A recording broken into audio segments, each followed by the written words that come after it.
Hey everyone, Ivy Gaming here, and today we're playing Watcher of Realms. For today's video, we have some Forerunner Server updates. Lots of changes and hero adjustments. The finest blood for the most untainted soul. So as you guys probably already know, I do not play on the Forerunner server, but I like to bring you guys the news related to it because this usually is a sign of what's to come for global. There's always going to be testing done there, as even though it's a real normal sort of live server, they kind of use it as a testing grounds to do their adjustments first before taking it to global. Some things may never come, they might scrap something, or they might adjust even further before it makes global. So this is not 100% about what's going to come for everybody. For those of you on the Forerunner server, you can see what's coming here. And for us, those of us not on the Forerunner server, we can get an idea of how the company is changing things based on feedback, what heroes are getting buffed, changed, whatever. And yeah, it's a really great insight into the future regarding, what's to come.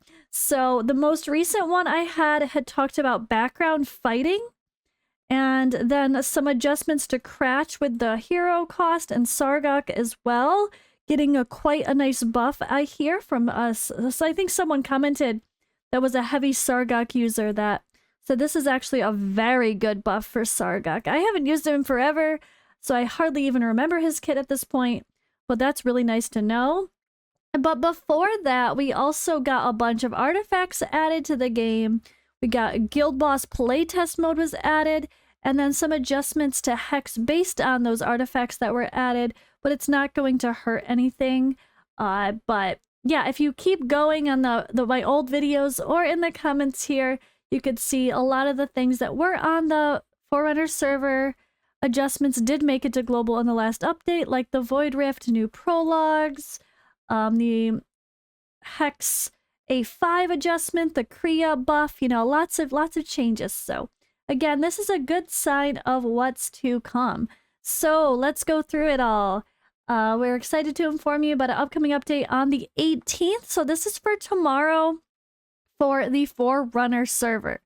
Just the Forerunner server, the 18th. Don't be confused and wonder why it's not in your game. So we're here to introduce a new feature, Exclusive Forge. Come and forge the exclusive artifacts for your hero. What? What? I'm so curious. Okay, let's go.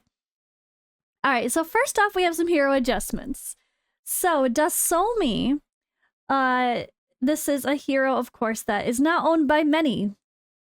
But before, Magic Incense has an equal chance to 50% crit rate. Equal chance to 50% of crit rate to last twice the duration. Oh, the ultimate. The new it will be, basic attack has a 30% chance to grant potent magic incense instead, lasting for 6 seconds. After granting incense 6 times, magic incense or potent magic incense will apply 20% inspiration to allies. Potent magic incense is, if the bearer's HP is above 50%, dispels 1 debuff per second. Otherwise, restores their HP based on their max HP, and the caster's attack per second. That sounds really interesting. Really cool. All right, Guardian Fume. It's now going to grant 1 shield to an ally in range with HP below 35% for 10 seconds. So a wider gap there. The shield value equals to 60 up to 100% of the target's max HP with a cooldown of 40 to 30 seconds. So they made the threshold for what's required with HP below a little bit more generous, so definitely a buff there. The Awaken 1 is now going to be, increases the chance of basic attack, granting potent magic incense to 50%. Awaken 3 will now be, after permeating incense is fully stacked, all basic attacks will grant potent magic incense instead. And then we have the Awaken 5. When casting Vitality Incense, the cooldown of Guardian Fume immediately ends. During the effect of Vitality Incense, reduces the cooldown of Guardian Fume to 10 seconds. So yeah, they completely changed they completely changed a lot of the awakenings to kind of go around with this new potent magic, and just overall the change with Guardian Fume seems really solid. I thought Desomi was already pretty good, especially as a cleanser, but sounds even better, right? All right, and then exclusive artifact for Desomi is called the Dream Glow Repository.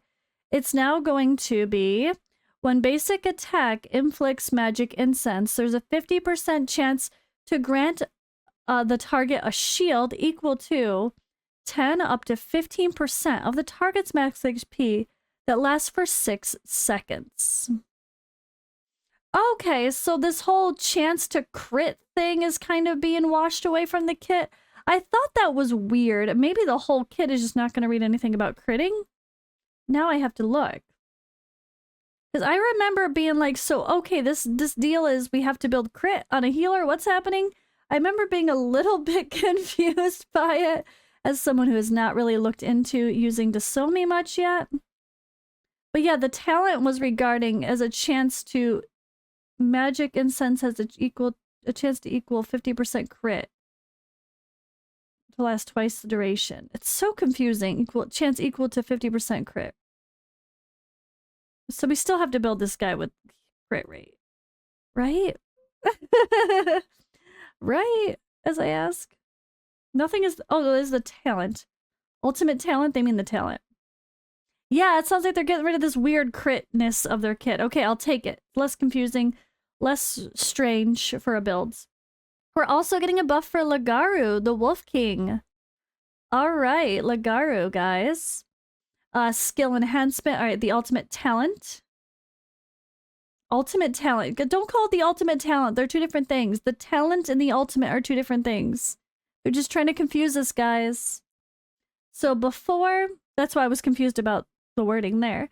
Oh, not before. Let's do after. Lethal Strike. Every 12 seconds, the hero consumes 20% of current HP to trigger Lethal Strike one time, dealing 320% damage. So instead of this dealing 180% damage, then more if blah blah blah, it's just a massive damage increase. Okay, Lagaru, I see you. Thirst for Blood is now going to be when HP is below 35 to 60%, all attack launched will hit the targets 2 times in a row. Okay, extra attacks. I like that. Feral Fury. When deployed, it deducts 40% of the hero's current HP and increases damage dealt by up to 40%. The damage increased reduces by 1% every 2 seconds after that, down to 15%. So yeah, this is completely different as well. All right, and the Awaken 1 is now going to be every 1% of max HP lost increases attack speed by 2, up to 160. Bond skill added for Arrogance. Capricious Love. Wait, Capricorn, yes, just kidding. That, I don't know how to say that. Capricious, I don't know how to say that. I have to throw in that how to pronounce. And I'm not going to bother with that right now. Okay, obtain the hero Lust to unlock the following bonus effect. Increases attack by 15% during the effect of Hellfire. And Lust will be introduced in the upcoming updates. So this is a brand new hero that's not even on the Forerunner server yet, named Lust. I'm assuming it's not even on the Forerunner server, as this is the Forerunner server update. So I'm assuming it's not even on my test server yet either. All right, we are getting a pair for Arrogance. I love it. Fighter Valeria is getting a bug fix. Will of Steel. During the ultimate, after receiving fatal damage, entering the unyielding state, the hero will now die immediately after the ultimate ends and will not be revived or enter the unyielding state again. So she was bugged. I don't know if I'm guessing it's a similar bug that is on the current server as well. All right, the marksman Drogo, who I don't think we have yet, joined the Star Piercers as well now with a new talent. Deals 25% increased damage to airborne units. Oh wait, Drogo, that's the rare. That's the rare, right? I had to think about that one for a second. Is that this guy? Yeah. Okay, so the rare is getting a faction. And a new talent. All right, now they're also adding some artifact updates here. This is the exclusive forge. Introduced exclusive forge to the artifact forge system, enabling commanders to forge exclusive artifacts for their heroes. Exclusive forge requires the consumption of gleaming meteorite, which can be obtained from the rewards of Void Rift in hard nightmare difficulty levels. Introduced the mythic artifact captivation of burning desire to exclusively for the hero Lust. So this new hero that's coming is also getting an exclusive artifact. Okay, but that's cool. Exclusive forge. So I was really bummed at my terrible luck whenever I have done a hard Void Rift so far, let alone Nightmare. Oh my goodness. People I feel bad for. When I don't get an exclusive artifact and you just get something that you could farm easily any day, randomly. Like, all right, I don't need any more of those. Can I please get something unique for doing this hard content? And sure enough, they're adding a way to forge more. I'm guessing it's still the same. Like in Void Rift, we'll still be able to have a chance to drop an exclusive artifact, but then now we could actually get the materials to forge some on our own.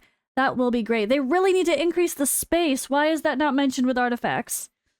I really hope that's down further. We only have 200 space for artifacts. And the more and more heroes they add to the game that we put artifacts on, then more and more exclusive artifacts get added to the game. The less and less space we have. It's kind of a hot mess, honestly. All right. But this artifact for Lust is going to be called the Immolating Sadist. Increases crit damage by up to 45%. When triggering Sinful Lash, it will trigger 2 consecutive times. Again, this hero's not in the game yet. Alright, Guild War and Guild Boss updates. Added MVP rewards for each round of Guild War. The player with the highest personal contribution in the current round will receive an MVP reward. Only players who have launched attacks in the current round are eligible for the MVP. Okay, this is going to be a little bit of an unfair thing I think people might complain about, honestly, because if you're the first person to wake up or be awake at reset, like us Europeans here, I'm American, but I live in Europe, are awake at reset. The second it pops, we can go and use all our battles, take out the easy ones, and just get the MVP. People are going to be hogging the easy wins for the MVP reward, so this might get a little bit wonky. This might need some suggestions. I don't know, or how depends on the personal contribution, but it might lead to needing some need for regulations by the guild leaders to request that the same people not always attack the easiest people first. I don't know. I guess this might be one of those babysitting situations where you gotta scold people for hogging all the easy fights just to get the MVP reward. I don't know. I don't know how I feel about that one. I could see that being a little bit controversial. All right, enhance the logic. I mean, because, you know, everyone on the other side of the pond are sleeping still, and no one has a chance to even go in, is what I mean. All right, enhance the logic for garrison team formation, allowing players to add new formations without switching the fortifications. Yeah, we need to be able to set up our stuff and let people be able to move around easier, or let the leader move us around easier. I agree. Implemented a new button on the calculation interface for sharing battle results. Optimized the logic for quick affiliating demon soldiers. Lowered the requirement for Guild Boss Nightmare 3. Interesting. Nightmare 3 Mythic Chest from Guild Boss from 20,000 Dragon Blood to 18,000 Dragon Blood. That's nice. That's really nice for people progressing. I like it. Removed rare skill crystals in Grand Insignia random bundles from the reward pool from all Nightmare 4 chests. Thank you. Oh my gosh. Okay, it looks like it's getting better. Removed epic skill crystals from the reward pool of Nightmare 4 mythic chests. Remove auto fight chances, arena permits, guild coins, mithril, flawless stars from the reward pool of Nightmare 3 and Nightmare 4 mythic chests. Mythic chests. Oh, that is the highest one. I think the one that ends up glowing gold, right?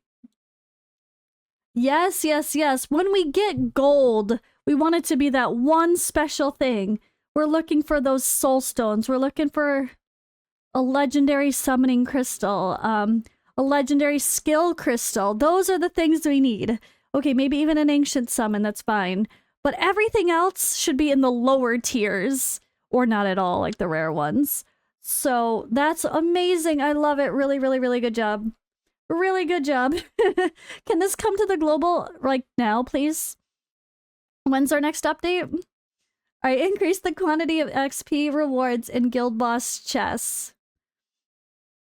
An added shard, legendary summoning crystals, legendary or shards of ancient summoning crystals and shards of psychic power, legendary skill crystals to the reward pool of Nightmare 3 chests and all Nightmare 4 chests. Okay, I'm not opposed to that. Although I don't like the no, all Nightmare 4 chests. We should not, all right, from the mythic chests, the highest level chests in Nightmare 4 should not just get a fragment of a 5-star psychic power or a fragment of a crystal. So this I don't like. Though they're kind of taking away from the point of fixing these Nightmare 4 mythic chests by adding in some lower level options for the mythic chest. No, it's either we get a dang shard or we don't. Come on, man.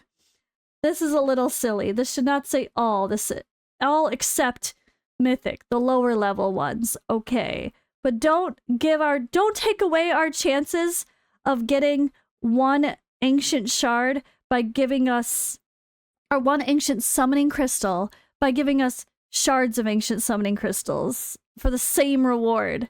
Oh god, please, please, I hope that they really don't mean that Mythic can get this. The shards should not be in Nightmare 4 Mythic chests. I'm just gonna say that one more time for those in the back. Devs, staff, moderators, please urge that feedback. If you are on the Forerunner server watching this video, you are the people that give the feedback that make them change the things. You're very valuable and important. You guys be like, what? This part, everything else was so good. And then you read that. All right, and the last thing here you can't quite see on my screen, but let's wrap it up here. The first clear rewards of Nightmare Void Rift have been adjusted and can now be collected for each phase. The total amount of first clear rewards for each difficulty remain unchanged.